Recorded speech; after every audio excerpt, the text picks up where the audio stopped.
Hello student, आज पुनः पिछले वीडियो को कंटिन्यू करते हुए इनकम फ्रॉम सैलरी का एक अंतिम वीडियो बना रहा हूँ। उम्मीद है कि यह सभी वीडियो को मिलाकर आप इनकम फ्रॉम सैलरी की पूरी गणना आसानी पूर्वक कर सकेंगे, ऐसा मेरा विश्वास है।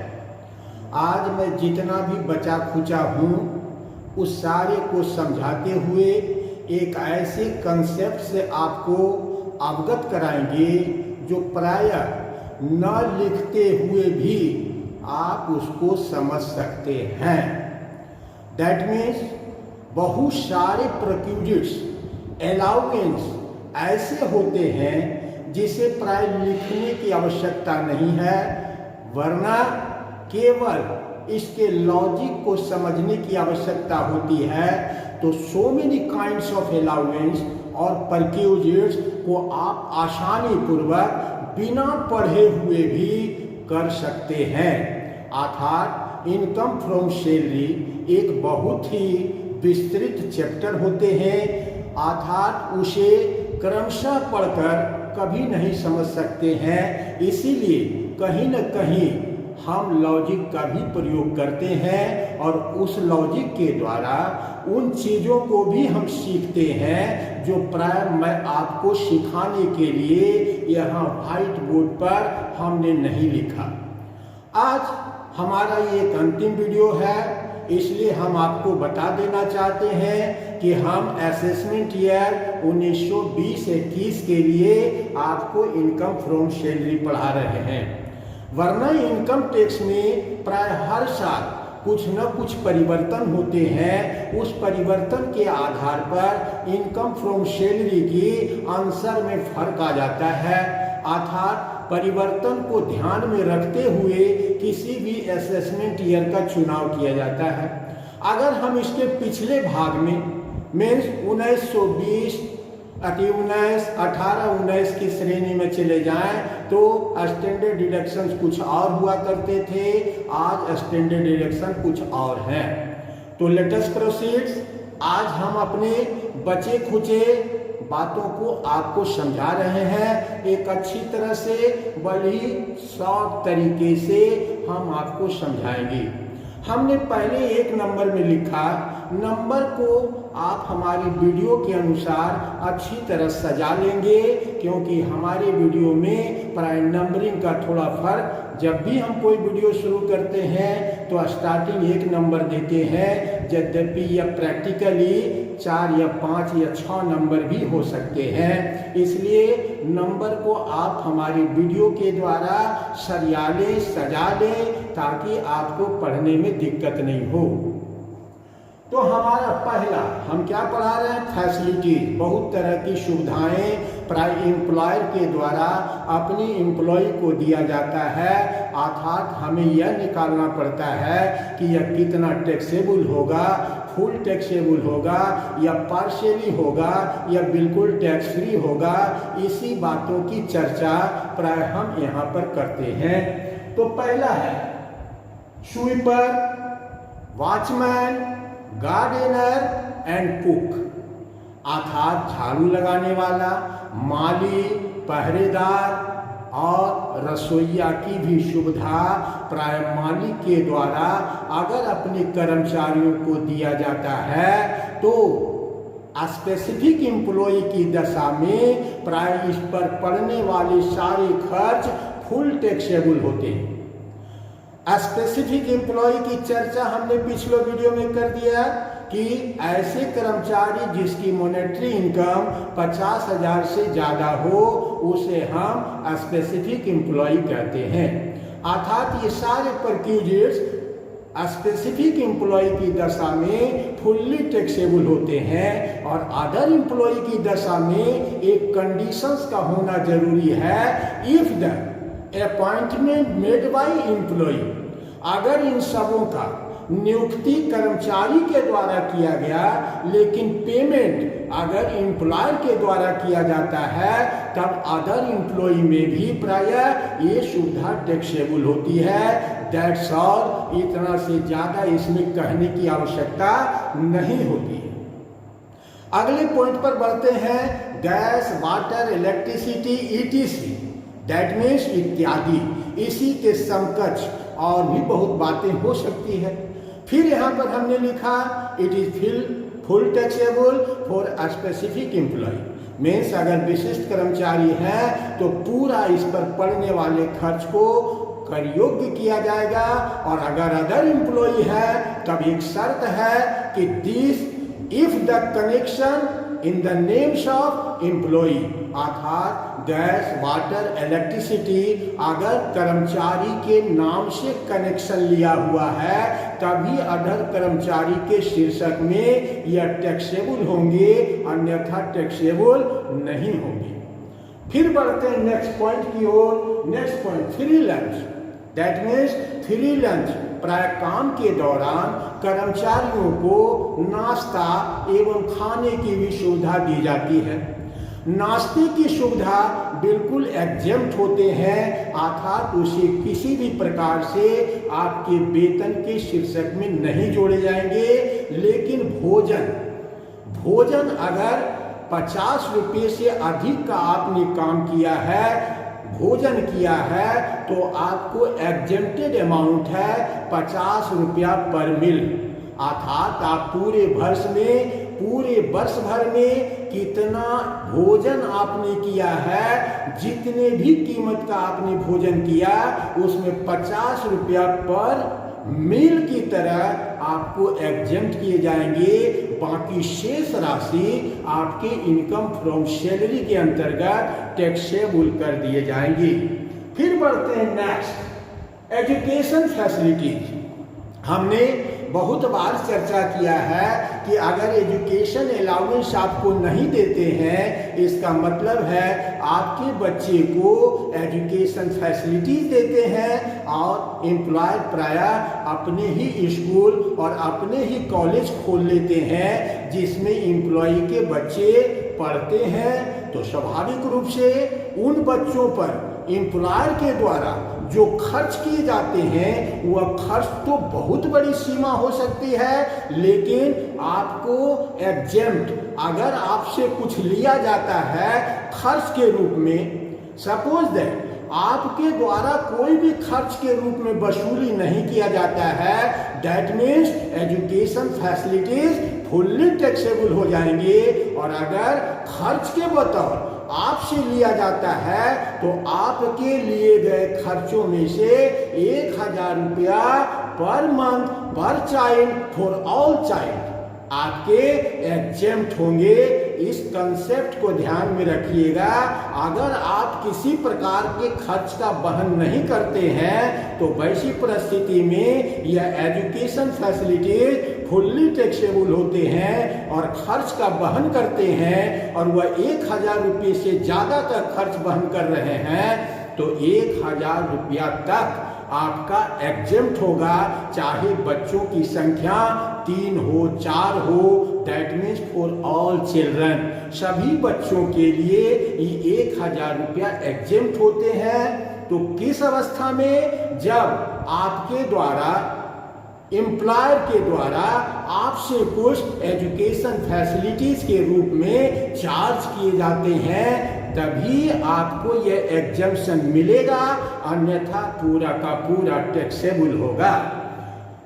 तो बच्चों बढ़ते फिर next, half amount receive from unrecognised provident fund. Half amount receive from unrecognised provident fund will be taxable. Unrecognised provident fund क्या होते हैं अंत में मैं समझा दूंगा। प्रोविडेंट फंड 4 प्रकार के होते हैं, statutory provident fund, recognised provident fund, unrecognised provident fund और पब्लिक प्रोविडेंट फंड। इसकी बातें मैं आपको वीडियो में समझाऊंगा।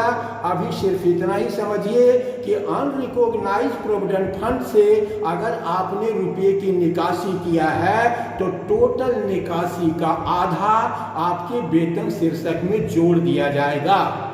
That's all. बढ़ते हैं नेक्स्ट अगले पॉइंट की ओर। अगला पॉइंट है employers contributions in RPF in excess of 20% of salary plus dearness pay plus commission on sales। That means यह 12% की जो गणना की जाएगी उसमें न केवल सैलरी बल्कि डियरनेस पे और कमीशन ऑन सेल्स को भी शामिल करके 12% की गणना की जाएगी। अर्थात एम्प्लॉयर का कंट्रीब्यूशन अगर रिकॉग्नाइज प्रोविडेंट फंड में 12% से ज्यादा है तब वह 12% से जितना ज्यादा होगा वह आपके इनकम फ्रॉम सैलरी शीर्षक के अंतर्गत कर लगाने के लिए जोड़े जाएंगे। That's all. ये कोई बहुत बड़ी बातें नहीं है, इसलिए बहुत ज्यादा बात करने की जरूरत मैं महसूस नहीं करता हूँ। ये सब बिल्कुल स्पष्ट होते हैं और इतनी स्पष्टता है कि इसको कहीं लॉजिक लगाने की भी आवश्यकता नहीं होती है। आगे बढ़ते हैं। Interest on RPF. आरपीएफ का मतलब रिकॉग्नाइज प्रोविडेंट फंड।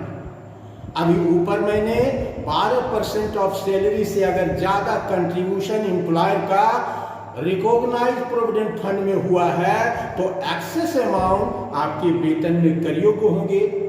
जो भी प्रोविडेंट फंड होते हैं प्राय उस पर ब्याज भी मिलते हैं। जिस प्रकार हम बैंक में रुपया जमा करते हैं तो जमा राशि पर हमको ब्याज मिलता है, उसी प्रकार से प्रोविडेंट फंड के जमा राशि पर भी ब्याज मिलता है। अगर यह ब्याज 9.5% से ज्यादा होगा तो जितना भी ज्यादा 9.5% से होगा वह आपके सैलरी शीर्षक में कर योग्य किए जाएंगे।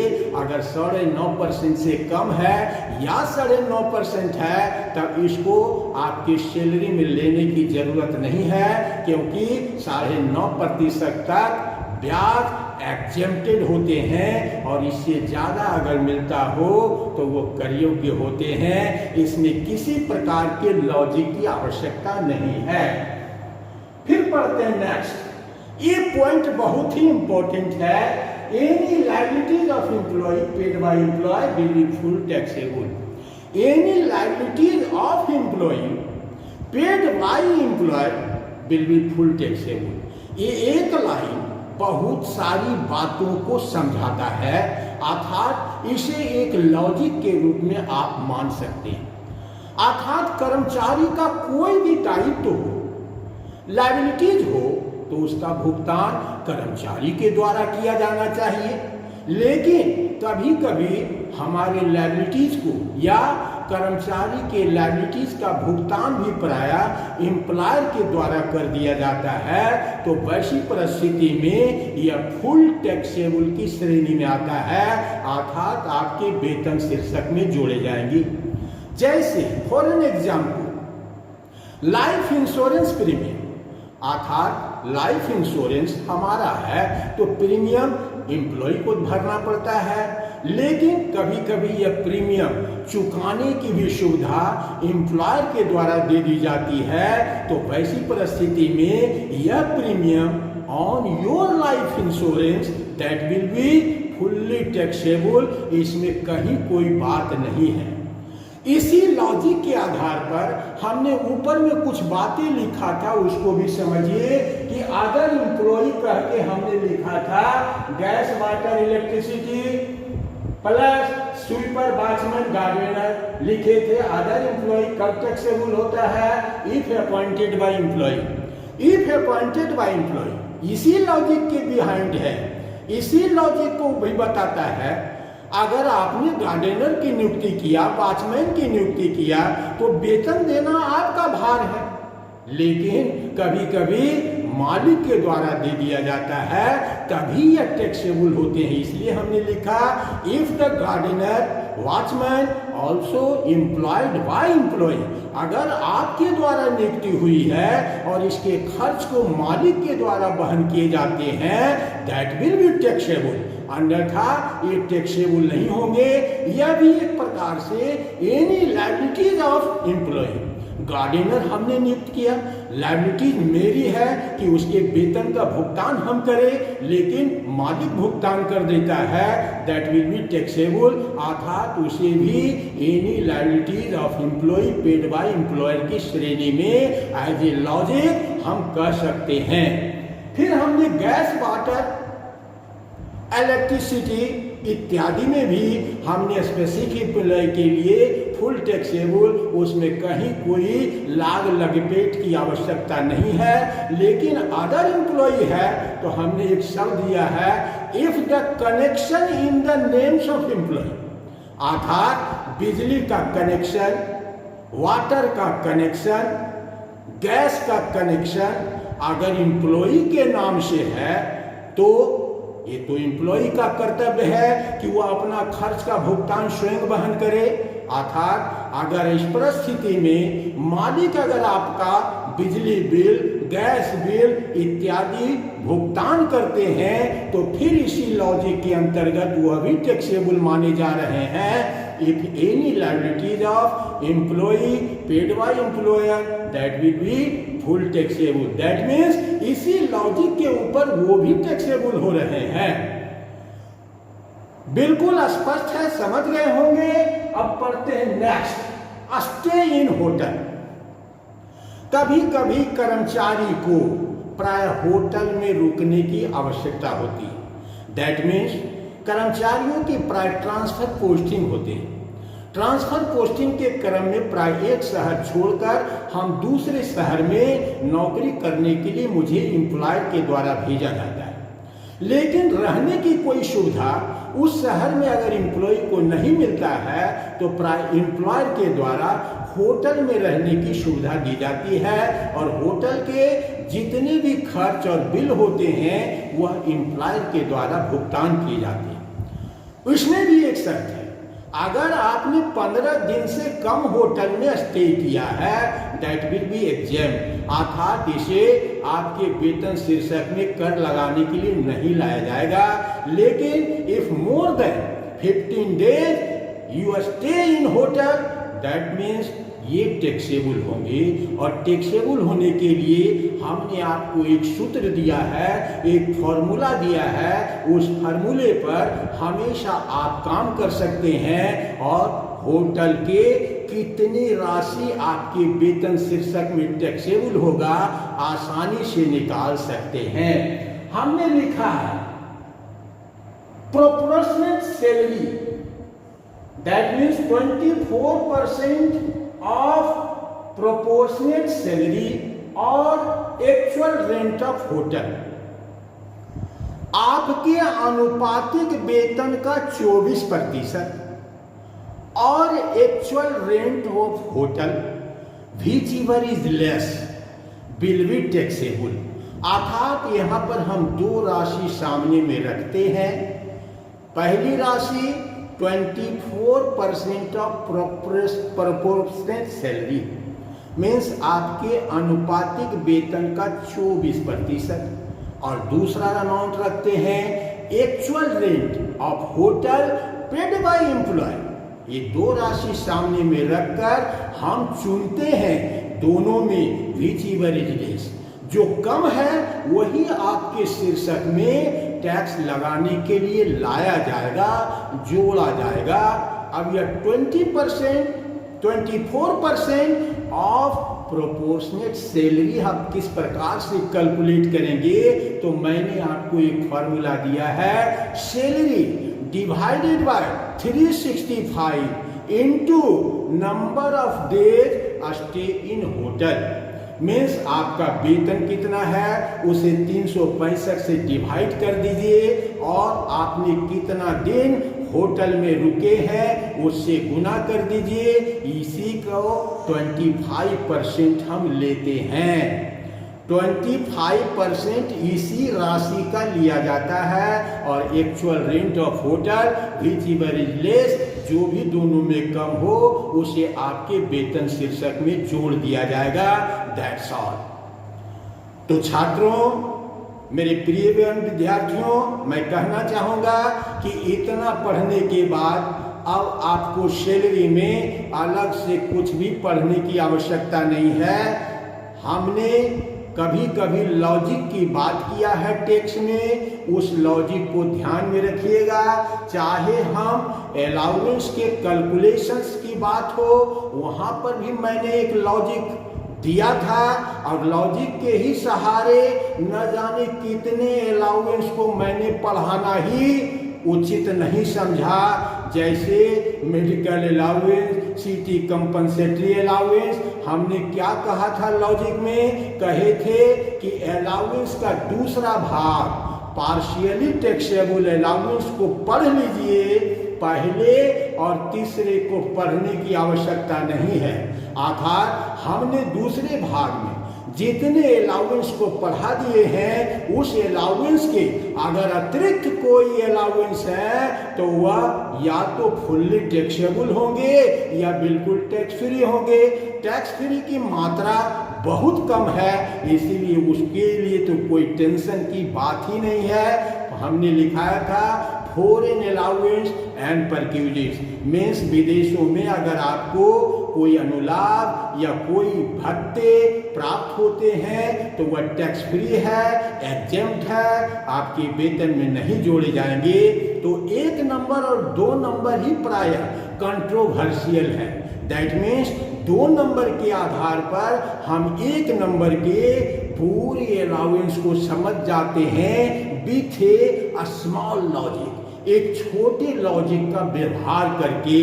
वरना इसके अंतर्गत हम 2500 अलाउंस लिखेंगे तो बिल्कुल ही ये समय की व्यस्तता है, बर्बादी है। वह मेरा समय हो या आपका समय हो, दोनों का समय ही बहुत ही महत्वपूर्ण होता है। इसलिए मेरा मानना है कि कम से कम समय के द्वारा अधिक से अधिक समझने की क्षमता को विकसित करना ही प्रायः उचित कहा जा सकता है। वरना किताब पढ़ने की जरूरत है, किसी टीचर्स को पढ़ने की जरूरत नहीं है। अर्थात किताबों में बहुत इन द लेंथी प्रोसेस आपको हर एक चीज समझाए जाते हैं, लेकिन हम किताब से नहीं समझ पाते हैं, इसलिए शिक्षक के द्वारा समझते हैं। तो शिक्षक तो आपको इसी प्रकार से समझाने वाले टीचर से आपके लिए उपयुक्त माने जाएंगे।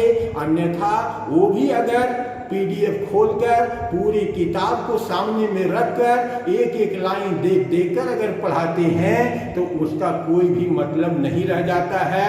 वह किताब में दिया हुआ है, अर्थात किताबों की बात को ही उठाकर हम एज ए डिजिटल बोर्ड पर ले आते हैं और एक एक लाइन पढ़ के बच्चों को गुमराह करते रहते हैं। उससे आप इनकम टैक्स नहीं सीख पाएंगे। तो बच्चों, आज मैं इतना कहता हूं। मैंने पिछले ही वीडियो में कहा था कि एक दिन और आप दीजिए, आपका इनकम फ्रॉम सैलरी मैं पूरी तरह से समाप्त कर दूंगा। तो आज मैं समाप्ति की ओर हूं। अर्थात यह जितना आपको बढ़ाए, salary, allowance, perquisites, profit in your salary, जितना भी पढ़ाए सब के अमाउंट को राइट साइड में लिखते चले जाते हैं और लिखकर एक एग्रीगेट अमाउंट निकालते हैं। That is called gross salary. उसको हम क्या कहते हैं? Gross salary. कुछ सुनकर भी समझिए और लिख लीजिए, हमें बार बार लिखने की आवश्यकता न पड़े। तो ग्रॉस सैलरी में एक डिडक्शन दिया जाता है। डिडक्शन 3 प्रकार के दिए जाते हैं, चौथा कोई डिडक्शन नहीं होता है। पहला डिडक्शन है स्टैंडर्ड डिडक्शन, जो प्राय सभी प्रकार के कर्मचारियों को दिए जाते हैं, चाहे वो स्पेसिफिक एम्प्लॉय हो, अदर एम्प्लॉय हो, गवर्नमेंट एम्प्लॉय हो। मीन्स इस डिडक्शंस को देने में कर्मचारियों में कोई अंतर नहीं किया जाता है। यह स्टैंडर्ड डिडक्शंस की मात्रा है 50,000 रुपया। 50,000 रुपया अंडर सेक्शन 16 क्लाउज 1। अर्थात आप सेक्शन लिख भी सकते हैं, नहीं भी लिख सकते हैं। अर्थात लिखिए तो सही सही, गलत बिल्कुल नहीं लिखिए। बिल्कुल ही अगर सेक्शन लिखने में आप कंफर्म हैं तो सेक्शन का प्रयोग करें, अन्यथा इसका प्रयोग करना आपके लिए कभी उचित नहीं होगा, क्योंकि संयोगवश अगर गलती से गलत सेक्शन हमने डाल दिया तो एग्जामिनर इसको पूरा गलत भी करार दे सकते हैं। इसलिए सेक्शन बढ़िया से कंफर्म हो तो लिखिएगा और नहीं कंफर्म हो तो लिखने की आवश्यकता नहीं है। तो आए थे स्टैंडर्ड डिडक्शंस के रूप में प्राय सभी कर्मचारियों को 50,000 रुपया जो मैंने लिख दिया है कि 50,000 रुपये का स्टैंडर्ड डिडक्शन।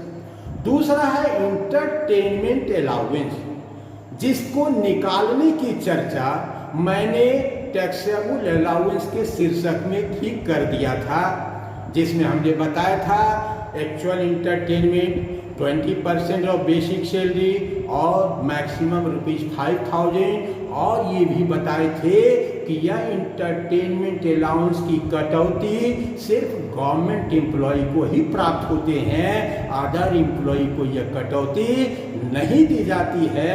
इस बात का सदैव ख्याल रखेंगे। एक है प्रोफेशनल टैक्स।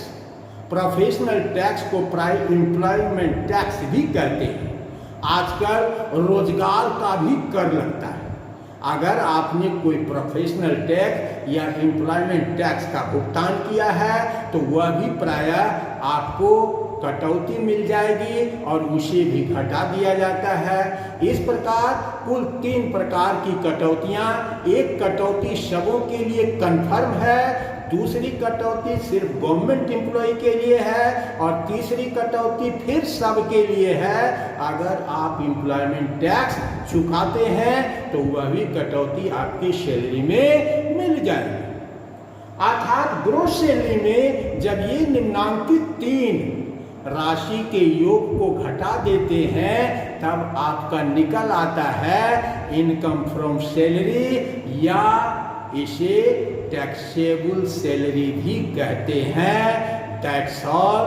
तो बच्चों, आज हमारा इनकम फ्रॉम सैलरी का होल कंसेप्ट कंप्लीट हो गया है। अगर पूरी तरह इसको समझना चाहते हैं तो 1 नंबर वीडियो सिर्फ इंट्रोडक्शन था, आधा 2, 3, 4, 5 और ये 6ठा वीडियो, दैट मीन्स महज 5 वीडियो में मैंने आपके इनकम फ्रॉम सैलरी को विथ लॉजिक पूरी तरह से समाप्त कर दिया हूँ। अर्थात अब आती है सॉल्यूशंस की बात। अर्थात जब हम कोई प्रॉब्लम को सॉल्व करते हैं तो कठिनाइयाँ 10% की होती है, 90% की कठिनाइयाँ नहीं होती है। इसे भी नोट कर लिया जाए।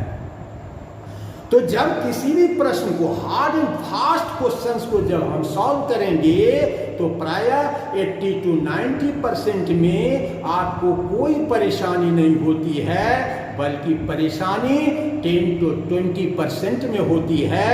वह 10 to 20% अगर आप नहीं समझ पाते हैं तो प्रश्न से उस अंश को निकाल लीजिए और उस अंश को हमारे कमेंट बॉक्स में या हमारे व्हाट्सएप नंबर में, जो मैंने पिछले वीडियो में बताया था कि जो मेरा वीडियो में मोबाइल नंबर है वही मेरा व्हाट्सएप नंबर है, आप उस पर जाकर अपनी शंका का समाधान कर सकते हैं।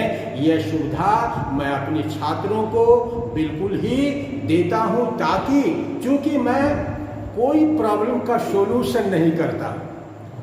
कोई प्रॉब्लम का सॉल्यूशन करना दैट मीन्स समय को बेकार करना, समय को व्यर्थ करना। अर्थात आप स्वयं ही कोशिश करें, आपका स्वयं ही कोशिश करना आपके लिए फलदायी होगा। हम किसी प्रॉब्लम का सॉल्यूशन बना भी देंगे तो वो फलदायी नहीं है। इसलिए मैंने आपको एक सुविधा दिया है। आप चाहें तो आप कठिन अंश को निकालकर आप हमसे डिस्कस कर सकते हैं। आपको उत्तर तुरंत प्राप्त हो जाएंगे कि यह फुल टैक्सेबल होंगे, इतना टैक्सेबल होंगे या टैक्सेबल नहीं होंगे। यही सारी बातें तो है इसके अंतर्गत, और इसके अंतर्गत कोई बात नहीं।